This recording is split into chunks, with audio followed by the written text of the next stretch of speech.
Hello and welcome to today's office hours presentation. This is Paul Hoyt. In our office hours presentation is a relaxed informal mentoring program that we hold every Monday at noon Pacific time. All these recording slides and exercises are archived in our members area, and the recordings are all up on my YouTube channel at youtube.com/user/Paul Hoyt, at least for the time being.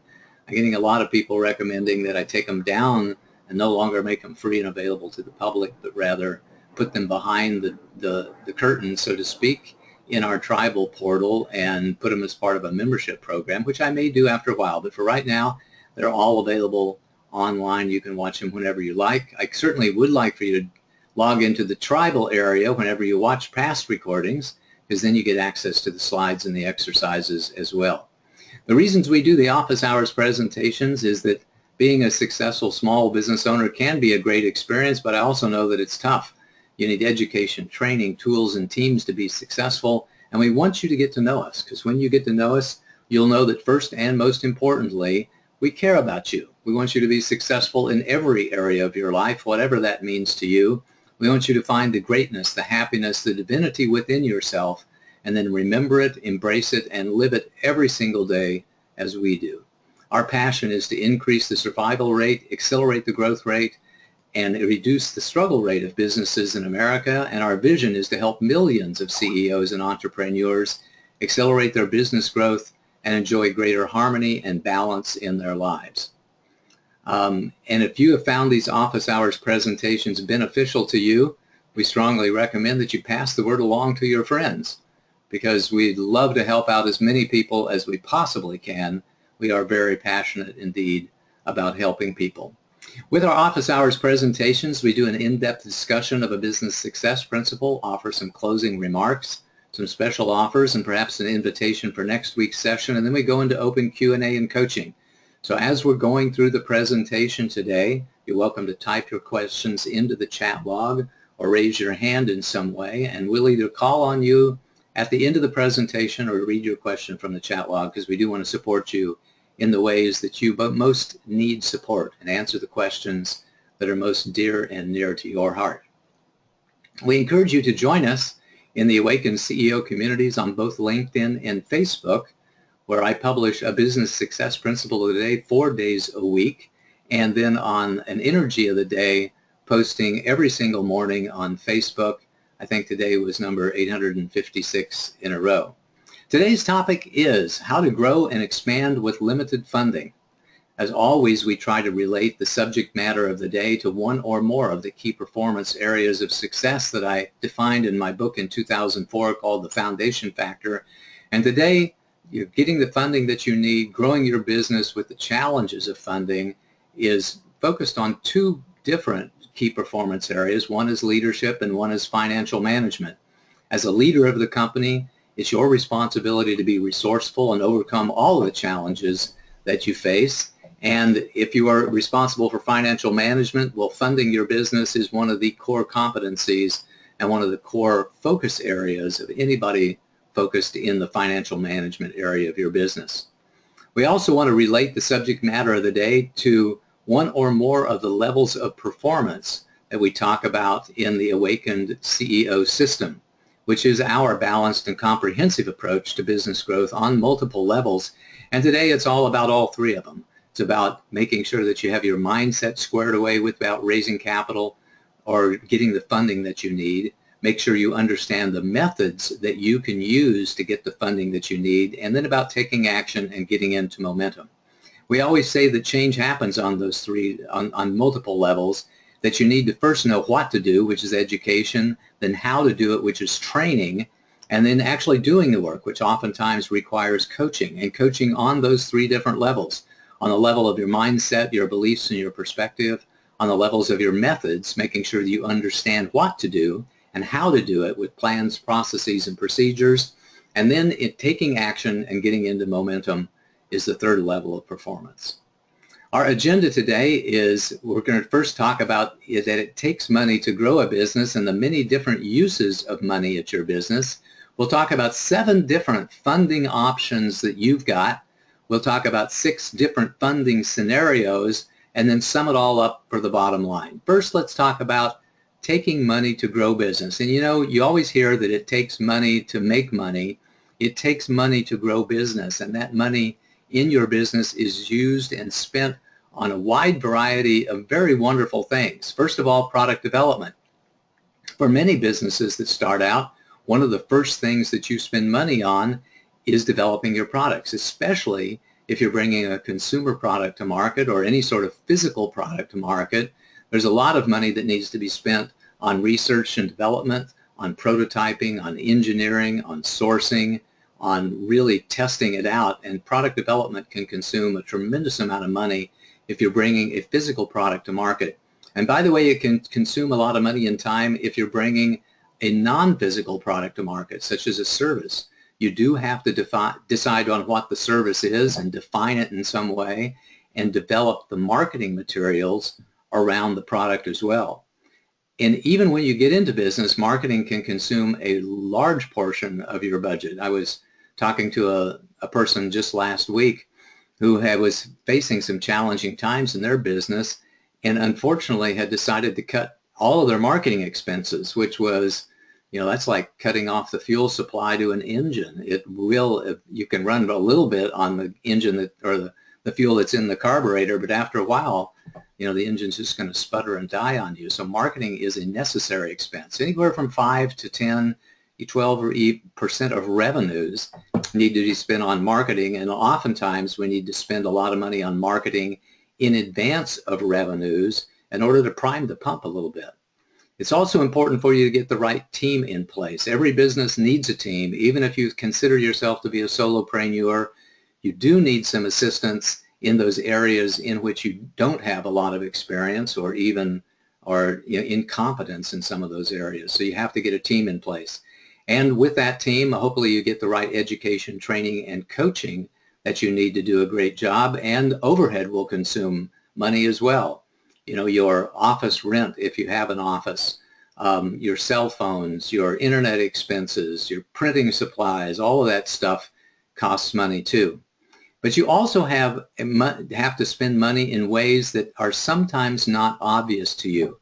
Things that consume cash that don't necessarily appear on the P&L statement include accounts receivable and inventory and fixed assets and many, many other things.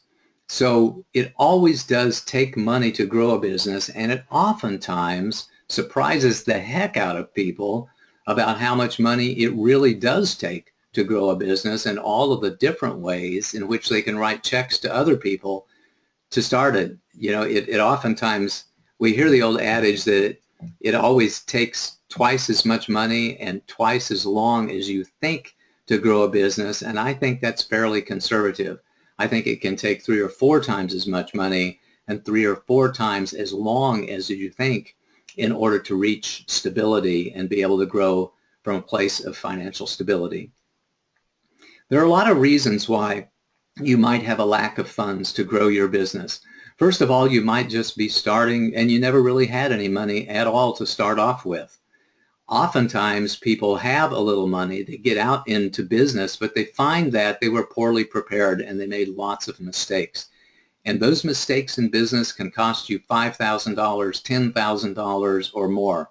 Part of my passion as a coach and a consultant is to help you get the education and training that you need so that you can avoid those mistakes that cost you $2,000, $5,000, $10,000. You know, even if you start a business with $100,000 of your own personal savings, it doesn't take too many $10,000 mistakes before you see that that's just really dwindling very, very rapidly.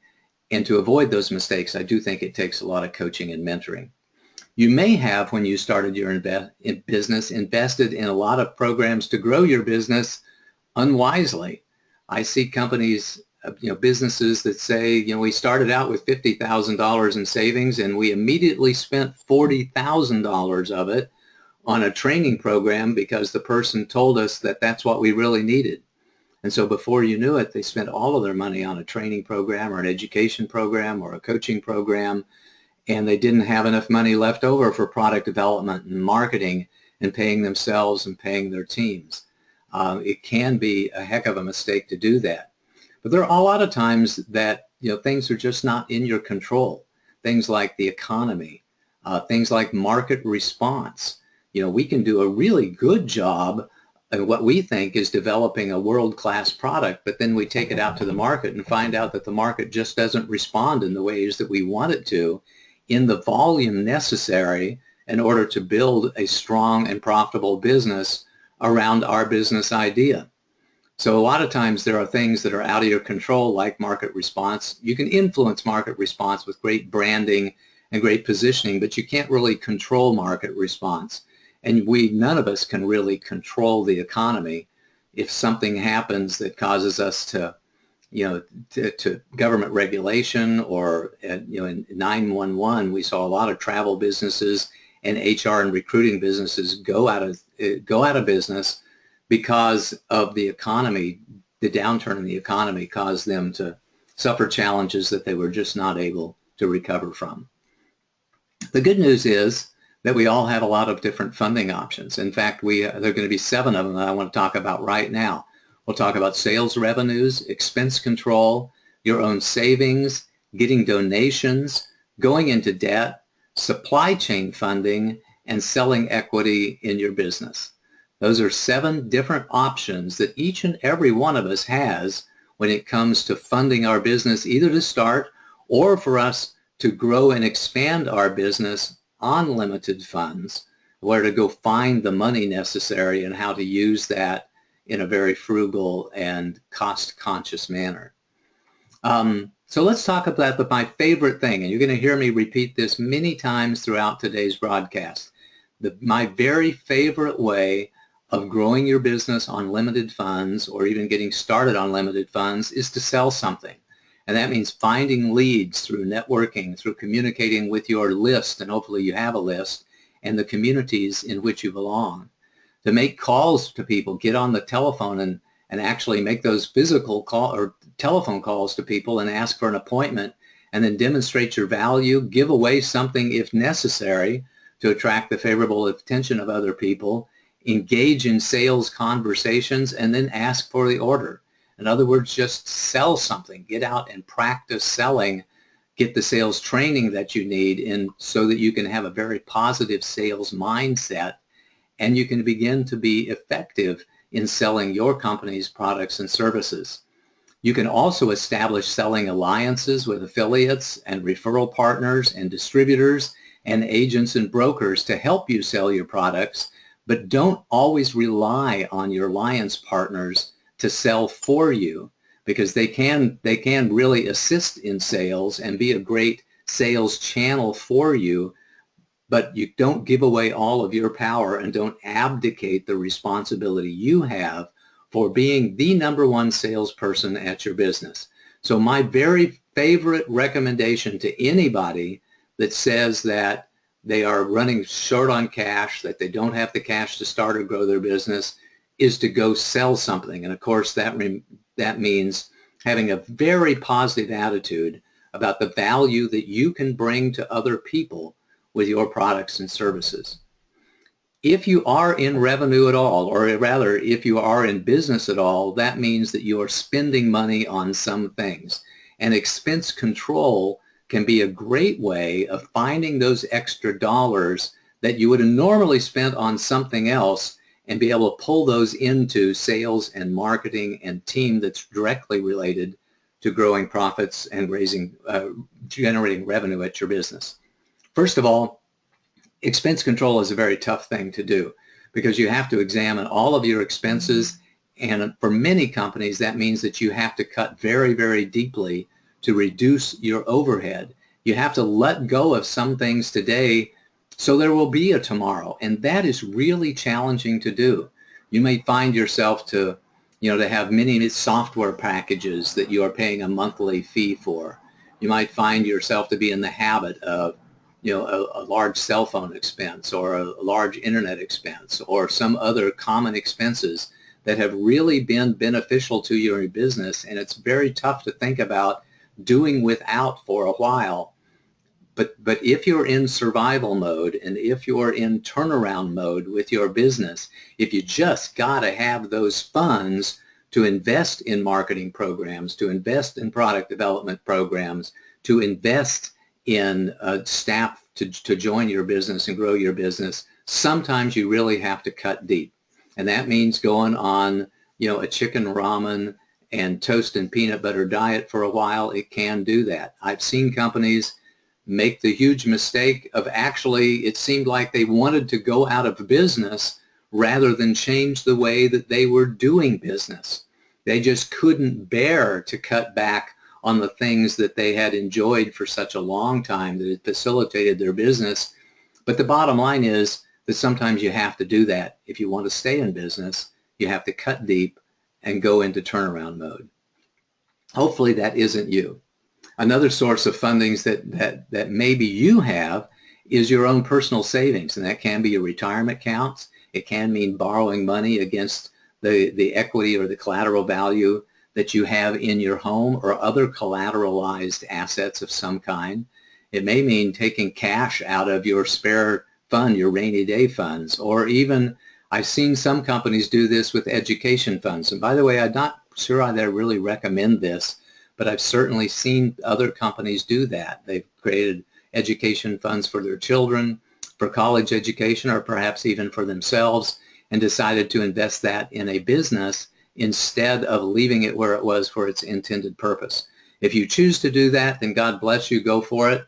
But I don't necessarily recommend it, and you'll see other people not necessarily recommend that you take all of your equity out of your home, to restructure all of your debt and start over again. If you are a person that thrives on that kind of investment, that you are either all in or all out, you may find that exactly the right thing to do for you. If you're a person who's a little more conservative in nature, you may find that you don't want to take all of your equity out of your home, or you don't want to use your child's college education funds. You just want to use other aspects of savings, some of your retirement funds, some of your rainy day funds, etc. You get to decide because you're the business owner, and hey, it's your life, it's your business. You may also be able to raise your company or grow your company with donations. You may simply be able to ask family and friends if they could chip in a little bit. You can also get grants, and I have seen some people successfully get grants. Just a word of caution is that grants typically take a while. If you're going to a charity or a foundation or a trust of some kind and asking for a grant, they typically have funding cycles, and it may only be once a year. So if you're looking for grants, you may find yourself waiting a long time to figure out whether or not you were awarded the grant, and then waiting another long time in order to actually get the money. So if that's what you want to do, go for it, but don't count on getting funded right away. You can also put up something on a donation website like a GoFundMe. You can say, hey, I'm running a little bit short here. Anybody want to chip in? And occasionally people will do exactly that. You may find yourself in a position to borrow money, and there are lots of different sources for borrowing money. You can borrow money from friends and family. You can borrow money on your credit cards. You can borrow money from banks if you have the ability to sign for that loan or if your business is profitable. And you can also attract the attention of private lenders. Private lenders will loan money when banks and institutional lenders cannot do so. But I always encourage you to remember that you have to pay it back.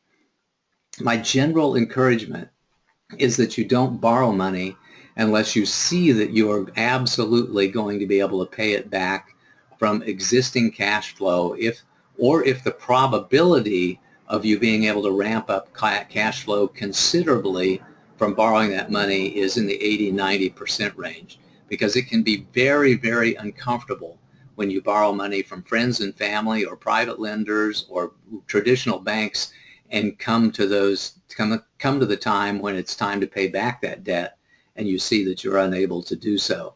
It can be very challenging to be in that very tough position, and my heart goes out to any of you that find yourself in that position today.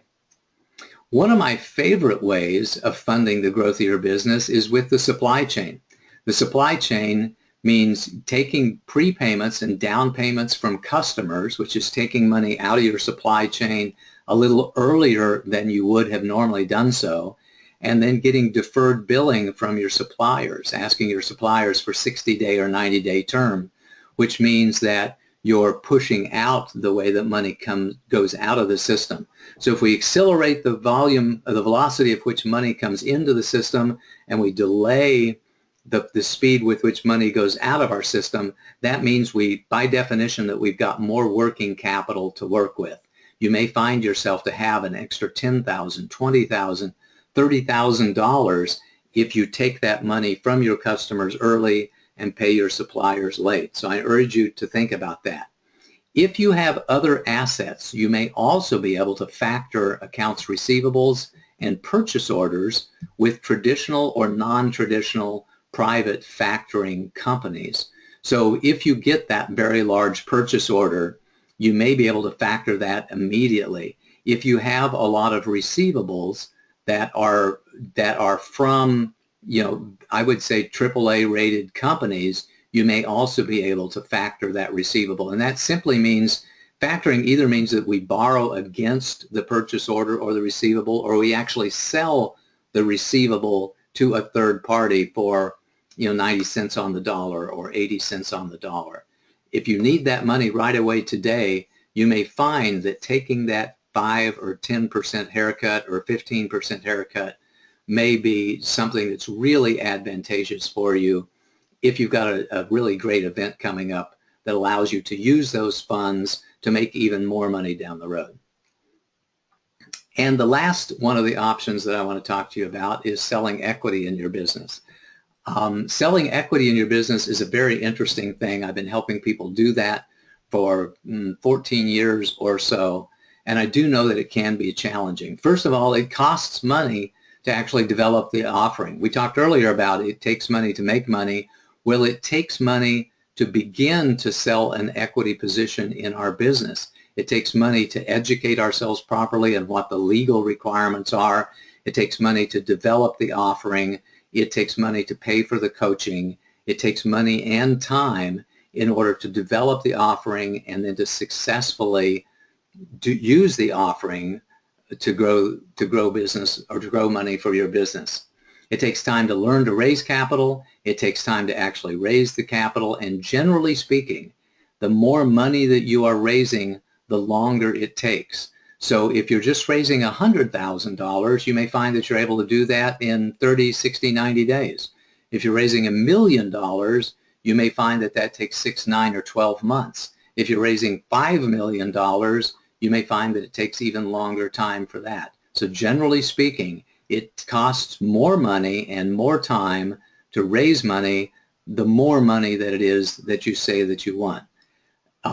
If you have, by the way, a profitable business, it's a lot easier. It's a lot easier to raise money in expansion mode than it is to raise money and sell equity in your business if you're in startup mode. And that's one of the reasons, by the way, that I preach the gospel of engage with the marketplace just as quickly as you can so you can learn the lessons that the marketplace can teach you, and then have a relentless pursuit of financial stability. Because with that financial stability comes a lot less pressure and stress on you, and really does enhance and accelerate your options for getting capital to grow your business from that point in time. I want to say just a little bit about crowdfunding before we go on, because there are 3 different types of crowdfunding now available to us. First of all, there's donation-based crowdfunding, which we talked about just a little earlier today. And one of my favorite ways to do that is with a website called GoFundMe. You can do pre-orders or reward-based crowdfunding, and my 2 favorite sites for that are Kickstarter and Indiegogo. Or you can do equity-based crowdfunding. And there is currently equity-based crowdfunding available through the 506c exemption. And very quickly, here within the next couple of months or so, we're going to start to see equity crowdfunding from non-accredited investors. That's with the new Title III legislation, which is coming out in a couple of months. So stay tuned for that. I really believe that equity crowdfunding from non-accredited investors is going to change the way that capital is raised in the United States significantly, unlike anything else that we have seen over the last 30 or 40 or even 50 years. So be prepared, because it's going to change a lot of things when we have non-equity based crowdfunding in the works here just within about 60 days or so. So those are your 7 funding options that you have: sales revenue, expense control, your own savings, donations from others, debt, which means borrowing money from other people, extracting money from your supply chain, and selling equity in your business. Now, how you apply those to your specific business depends on the situation that you find yourself in. And we're going to talk about 6 different funding scenarios here in just a little bit, and which ones of these funding options apply to you depending upon where you are in business. First of all, we're going to talk about the situation where you've got no job, no money, and nothing to sell. Then we'll talk about being gainfully employed but having limited savings. Then we'll talk about being in startup mode and running out of cash. We'll talk about being in business and running out of cash and running out of credit. We'll talk about having a business but really, really being desperate. And then we'll talk about the happy situation of growing rapidly and needing money to take advantage of your expansion opportunities. First of all, a pretty typical one. Somebody has no job, they've got no money, they've got nothing to sell, and they say, I'm tired of looking for a job. I just want to start a business instead. Well, if that's the case, you've got a couple of options for you. First of all, you might suck it up and get a job, or you might be able to borrow or beg from close family and friends, or you might be able to find a business with an extremely low cost of entry. And there are businesses out there that do have an extremely low cost of entry. Here's probably a situation that doesn't make sense to you, but one of the easiest businesses you can have is selling roses by the street corner. You can go to a florist shop, a wholesale florist shop, hopefully. You can buy a dozen roses for $5 or $12, and you can go out on the street corner and sell them for $2 or $2.50 or $3 a piece, giving yourself plenty of margin to be able to buy that next dozen roses and to be able to pay yourself for your time. And by the way, you are offering something to other people. You're offering them the convenience of buying a rose right here, as opposed to getting out of their car or stopping what they're doing and going to find a florist shop and going in the shop and picking out a rose. There is a convenience that you're bringing to your clients in selling roses by the street corner. So no laugh about it. That can be a decent job, or it could be any number of things where it only costs you 10 or 20 bucks or 30 bucks or 40 bucks to buy a little inventory, mark it up 100%, sell it for twice as much as it cost you to buy it, and presto changeo, you're in business. There are other types of businesses that you can engage with that have an extremely low cost of entry as well. But no matter what type of business that you're in, once you have something to sell, you have to sell, sell, sell. That becomes the business, is selling at the business. So no matter what you want to do, once you have something to sell, your thoughts, your ideas, your mindset, and all of your time and attention needs to be focused on being really great at sales, finding leads, and asking them for the order, expressing the value that you're bringing to them with a cheerful countenance, with a cheerful smile about your face, so that you can, sell what you need to do, sell what you need to sell, and earn the money in your business so that you can grow and expand.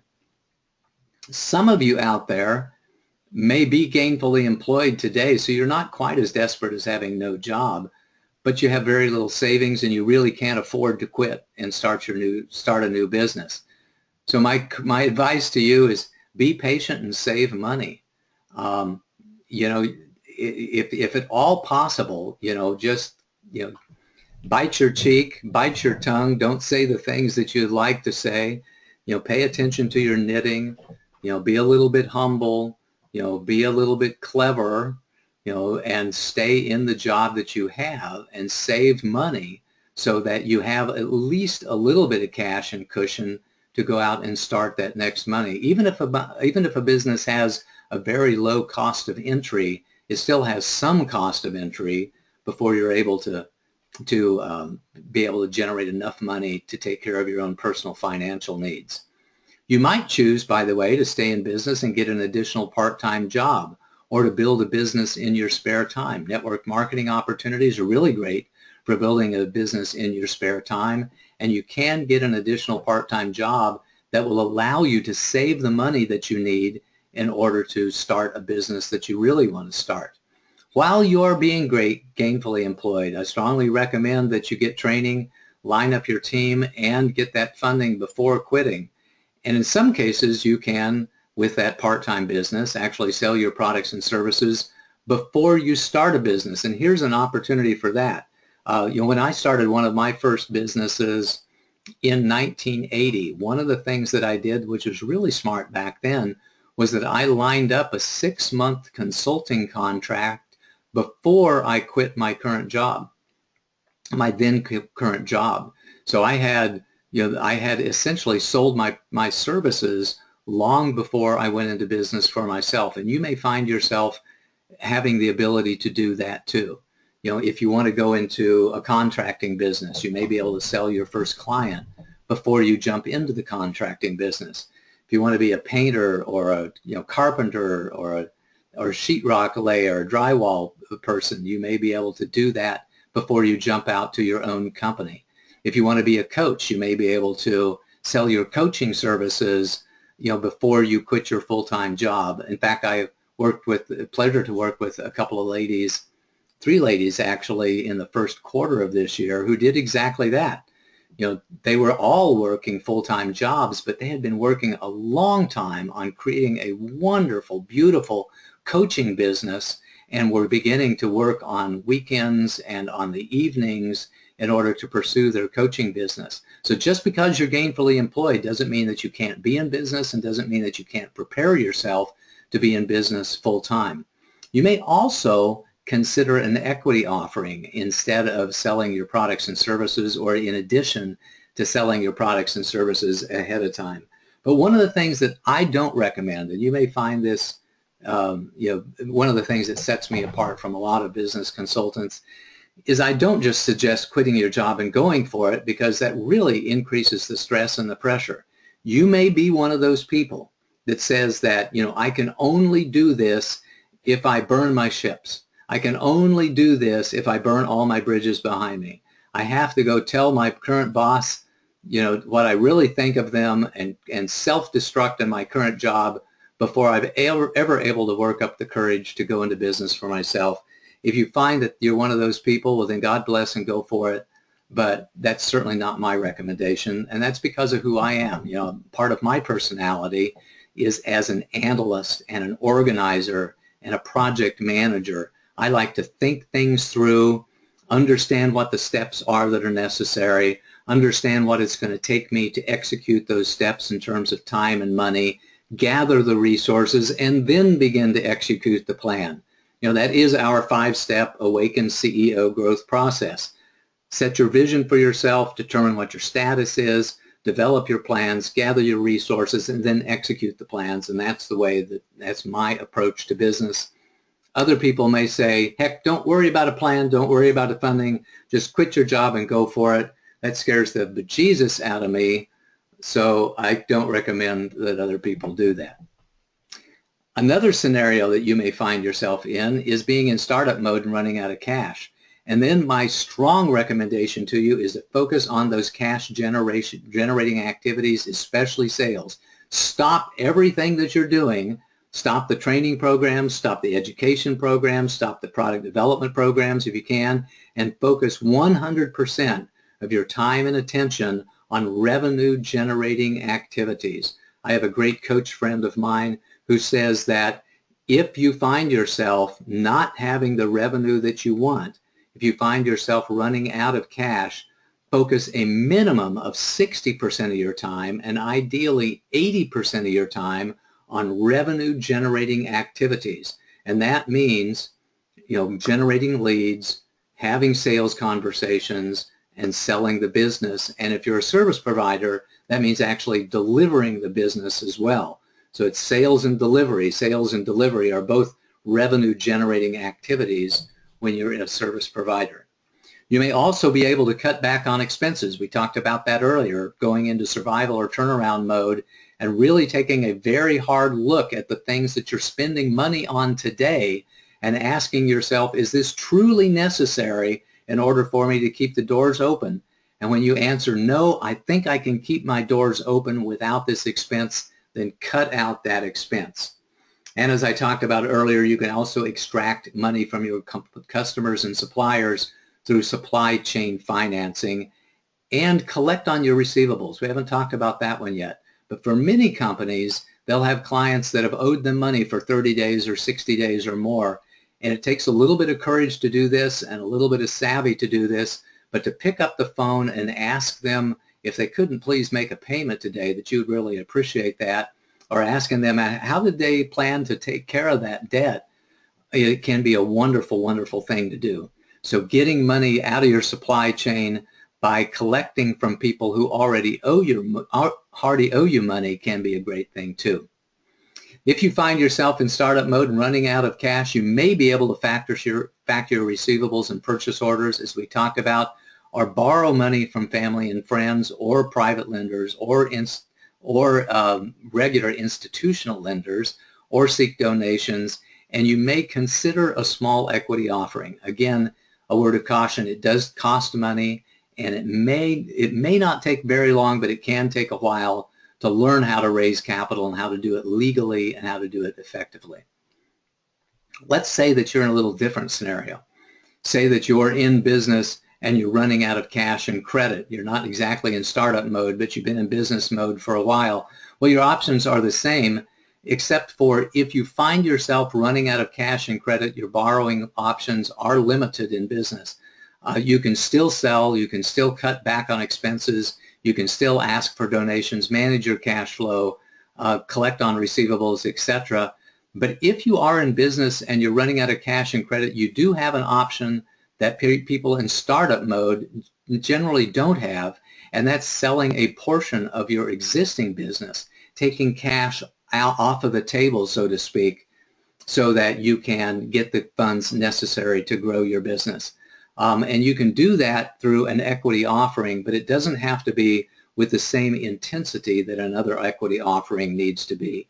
You may just be able to find a single person, and especially if you can find a single person who will come into your business as a partner in the business, then you can avoid a lot of the regulations and a lot of the legal issues involved with raising capital from people who do not take an active operational role in your business. Let me say that again, because the Securities and Exchange Commission and all of the laws and regulations around raising capital do not apply if the person you're raising capital from takes an operational role in the business. If they come in as a partner in the business, if they come in and take a position in the business as an employee of the business, or if they take a position on your board of directors, then by definition, they are not seeking a profit in the business through the efforts of others. They are seeking it in part, at least in part, through their own efforts, and all those laws and regulations don't apply. If you have any questions about that, ask me about it, because it's really important that you know that as an option. The last scenario I want to talk about that is along this area of being in business and running out of cash is whether or not you're truly desperate or not. Again, I can't say this enough, go sell something. There's nothing like desperation to increase your courage and your effort when it comes to selling something in your business. I've experienced that before. Boy, when you realize that, man, I just got to go sell something, I got to start spending 60–80% of my time every single day on finding customers or finding somebody to talk to and asking for the order. It can really, really increase your effectiveness there. You may be able to go to the well one more time with family and friends.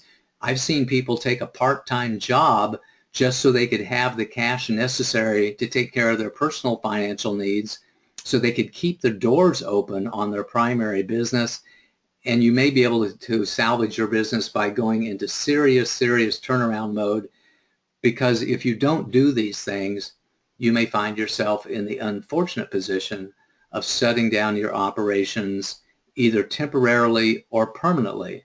And by the way, shutting down operations temporarily can work. I've seen that work for people that say, you know, I'm going to shut this down for a couple of months. I'm going to shut it down for 6 months. I'm going to shut it down for 1 year. But when I get myself together again, then I'm going to go back into this business that I truly love. So shutting down your business today doesn't necessarily mean shutting down your business forever. Shutting down this business doesn't mean that you've, closed the door on being an entrepreneur next year or 2 years from now or 5 years from now. It could be a great decision to do that. It was, by the way, a decision that I made in 1985. I had my first business for 5 years, which was actually 2 or 3 businesses. I started out on my own, and then I had a financial partner, and then I joined another partner in the course of those 5 years, and finally decided to shut that business down and go back to work for somebody else. And the reason was because I paid attention to what was most important in my life. And what was most important in my life was taking care of myself and taking care of my family. In 1985, I had a 5-year-old son and a 3-year-old son, and the right thing for me to do was to shut down that business, go back to working for somebody else, learn a lot more about starting and growing businesses, so that when I got to be ready some 17 years later, that I could jump back into business and be a lot better prepared than I was the first time I went into business. So again, shutting down the business today doesn't mean that you're always going to shut down the business. It just means that there is a delay in your plans. First, let's talk about, by the way, before we close out this section, the happy circumstance of growing rapidly and needing money for your opportunities, because that's a wonderful place to be. Because then your borrowing opportunities are greatly expanded. You may be able to get traditional debt and venture debt from banks and other financial institutions. You can attract the attention of private lenders. You may be able to factor accounts receivables and purchase orders. If you have existing debt, you may be able to restructure the debt. We can demonstrate that you have the cash flow necessary to repay that restructured debt. You may be able to change your invoicing terms to collect your money in advance, as we talked about earlier in terms of extracting money from your supply chain. And you may be able to engage in a merger or a sale of your company if your business is growing rapidly. If your business is growing rapidly and you're running out of money, you may be able to sell the entire company. You may be able to sell a part of the company. You may be able to merge with somebody else who finds great value in your customer base, in your products, in your team, in order to help them grow their business. One final thing here, as I've said a lot of times, to me personally, there is no shame in working for somebody else. I hear an occasional inspirational speaker get up and talk about having a job for somebody else means being just over broke, and they talk in a very disparaging manner for those people who work for other people, and I don't understand that at all. Because when we start and grow a business, we want people working for us. We want our own employees, and we want that to be a wonderful experience for them. Me personally, I've worked for some really wonderful companies out there, and I've had wonderful people working for me. My clients have had wonderful employees, and to me it makes no sense to disparage those who work for others at all. It makes no sense on discouraging somebody who loves to work, loves the comfort and the safety and the community that comes from working for another company, to discourage them in any way from doing that, which brings a lot of joy and happiness and peace of mind to their hearts.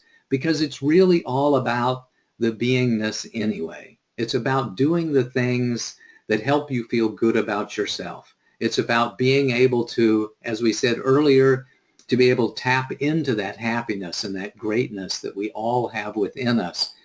And sometimes, for some of you, being in business for yourself isn't the right idea at all, or at least not today. So if you make the choice of shutting down your business, if you make the choice of staying at the job that you have, then God bless you, go for it. If, however, you make the choice to continue, then Take 100% responsibility for your success. Hustle as fast as you can possibly hustle. Make more sales calls and more sales presentations. Ask for the order. Ask for the business. Get great at sales. Overcome your fears. Set outrageous activity goals for yourself and just do it. Just go out and sell. Just go out and make those partnerships and alliances. Get up early every single morning. Make an extra hours or two worth of effort every single day and go for it. Here's the bottom line. There are a lot of ways to crawl out of a hole. Some of them may not seem easy to you, but really it's your fear that's holding you back. It's your fear of selling something. It's your fear of asking somebody for a donation. It's your fear of taking a job part-time. It's your fear of making a decision to either start or grow your business that really gets in the way. On the other side of fear, everything is easy. Everything is simple on the other side of fear. So let go of it, do what you choose to do, and do it with a warrior's mindset. Do it with knowing that you've made a great decision that's the right decision for you today, and it's the right decision for your family. And take pride in yourself and pride in the decision that you have made, whether you choose to go forward or you choose to take a step back for a little bit. If you choose to go forward, plan your work and work your plan, and then work some more. But again, always take care of yourself and your family. Here's the bottom line. Oops, the bottom line scenario. The bottom line is that it was the bottom line. A lot of ways to crawl out of a hole. It's your fear that holds you back. Plan your work, work your plan, work some more, and take care of yourself. In our agenda today, we talked about how much, pardon me, I got a hold on the head on the slides there. We talked about why it takes money to grow a business. We talked about 7 different funding options. We talked about 6 different funding scenarios and summed it all up to the bottom line. So here's your homework. Think of ways that you can increase revenues. Think of the many funding sources that you may have. Go through your expenses with a fine-tooth comb with a financial professional who help you ask the tough questions and make those tough decisions, and get coaching and support if you need it to make the tough decision or to evaluate how you do expense control. You may choose to listen and watch some of our other office hours presentations. Number 11 was on cash flow secrets, number 19 on taking credit cards, 21 on sharing revenues with partners, number 26 was on micro business challenges, and number 101 that we did just a few months ago was on the 6 stages of raising capital. Here in just a minute, we're going to talk about open Q&A and coaching, where we invite you to offer comments and questions on the topic of the day, and then any other issues that you might have. And let us know what your biggest takeaways were and what insights you gained from the presentation today, and tell us what you're going to focus on. Here at the Hoyt Management Group, we pride ourselves in having a wide portfolio of options available so that you can get just the support that you need, that you can use, that you can afford to help you grow business, to help you grow your business. We offer education and training programs to help you do it yourself. We offer services where we do it with you, where we help you write business plans, do financial models, create sales scripts, create product funnels, and a wide variety of other things. And in some cases, we'll actually do it for you, such as our COO and CFO services. Our next office hours is going to be on next Monday, April the 4th. I don't know what I'm going to talk about yet.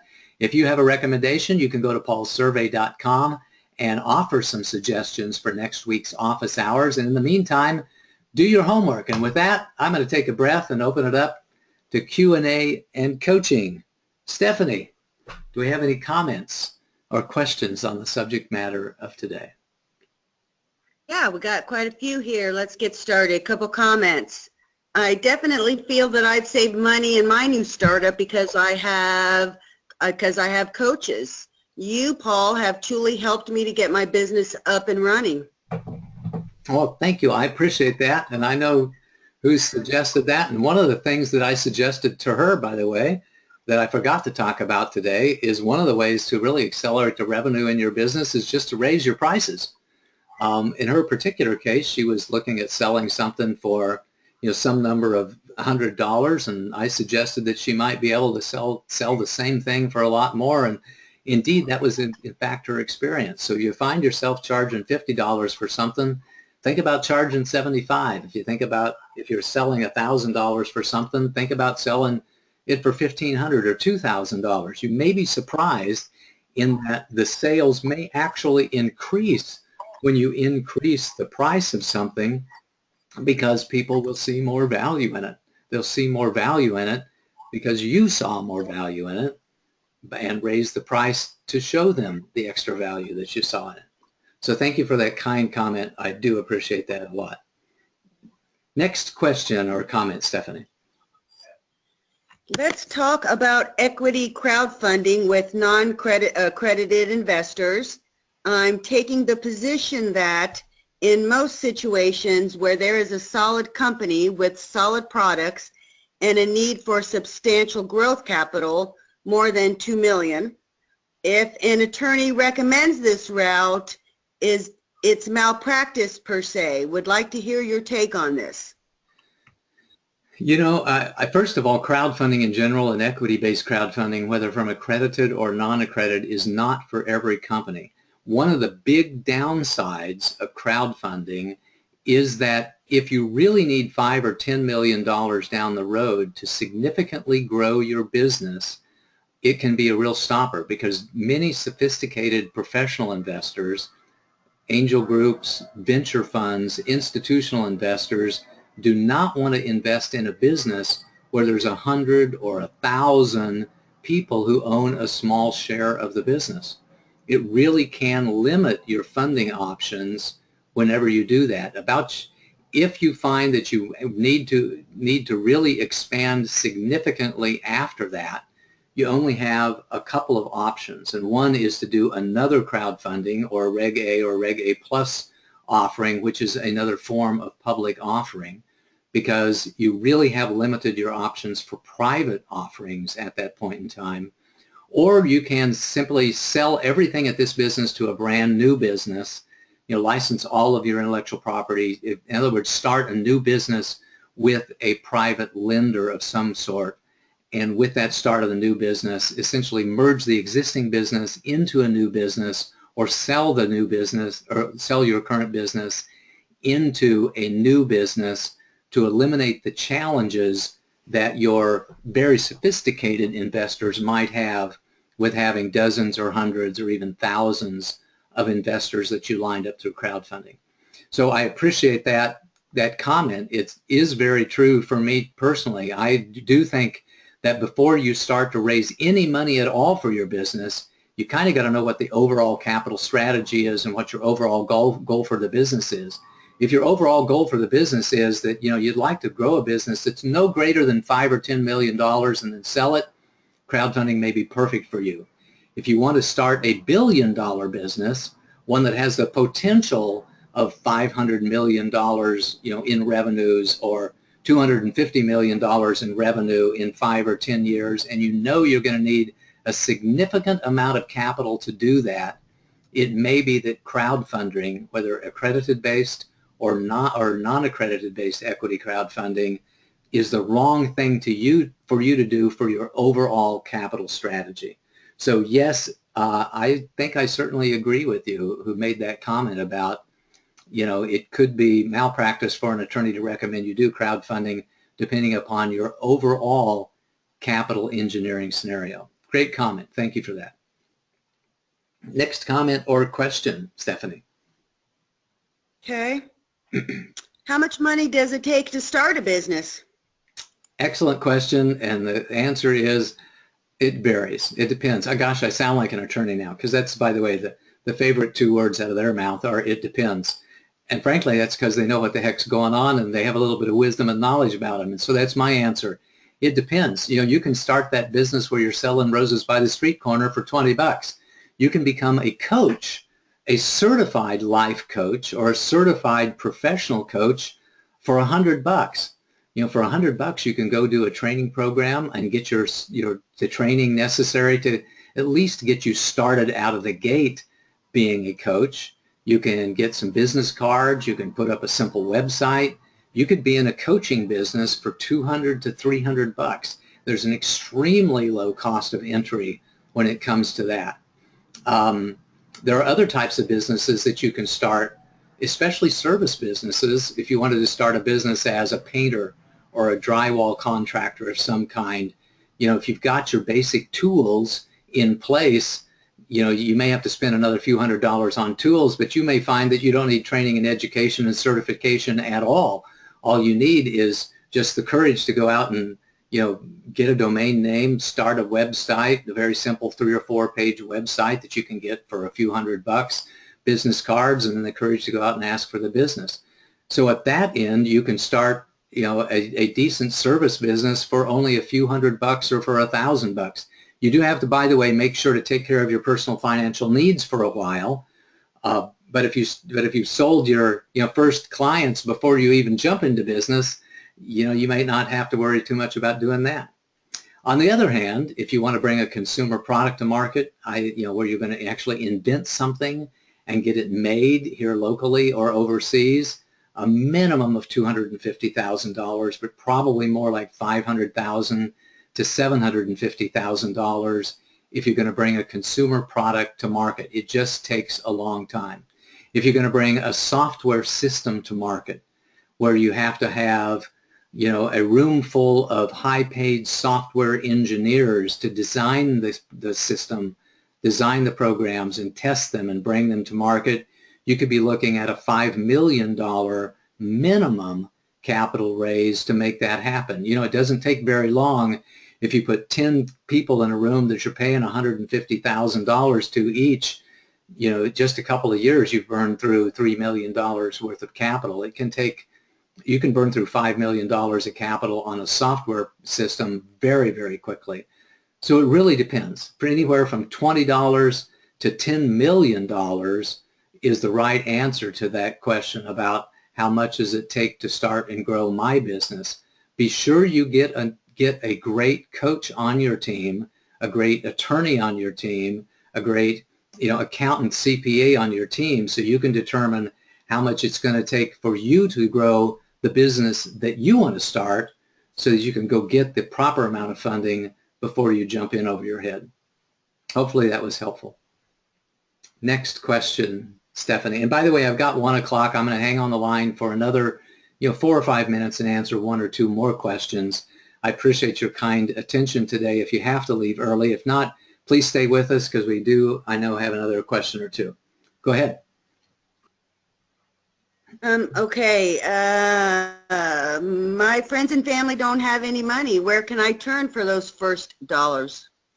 If your friends and your family don't have any money, you got a couple options. Number one is to turn to a larger market. You could just turn to, your Facebook market by asking for donations. Now, you can't, by the way, borrow money in this public manner, and you can't sell equity in this public manner, but anybody can raise up their hand and say, would you please give me some money?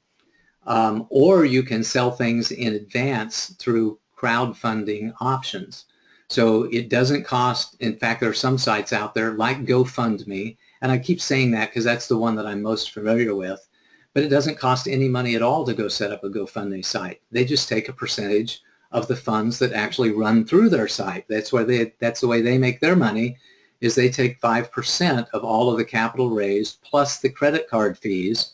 So it ends up costing you 8 or 9% of the money that's raised through their channel, but you get the rest, and you get it right away.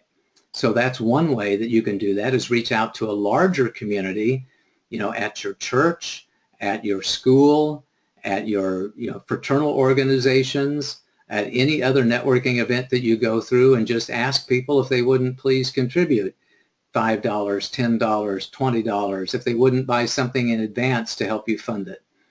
But whatever you decide to do, you have to take 100% responsibility. And if that means, taking an extra job, if that means cutting back on your own personal financial needs so that you can save more money, if that means working longer hours, if that means staying in the job that you're already in order to save up money so that you can have the funds necessary to start your business, then you got to do what you got to do. Some people don't see that, but that's always been my motto. Do what you have to do, Do the things that a lot of people aren't willing to do today so that you can enjoy life in a way that a lot of people are not able to enjoy it tomorrow. Hopefully that was helpful to you. And I will take one more question before we call it a day. Do we have another question, Stephanie? Yes. Okay. Does it look unprofessional, or does it undermine the company to offer a Kickstarter campaign and ask for money to fund the startup? I think it depends on how professional you feel about yourself when you're doing it. So generally speaking, when you feel professional, when you feel confident, when you feel poised and patient, and you do something in a professional manner, then other people will see you as the professional that you see yourself to be. If you come across being desperate, if you come across pleading and begging, if you come across as being, oh, please help me, I didn't know where else to turn, I just didn't know what else to do, so I thought I would, try to get some money from my family and friends ahead of time, then you're not going to, you're not going to get the results that you want. So first and foremost, as we talk about with the Awakened CEO system, is get your mind in the right place. Get your mind set together. Step into your own personal poise and confidence. Step into your personal power to where you can go out and make an offer with honor, with pride, with a sense of optimism, with a sense of real groundedness, about being centered and balanced, and being okay with yourself to go out and ask for that, then I'm confident that you will come across professionally when you do that.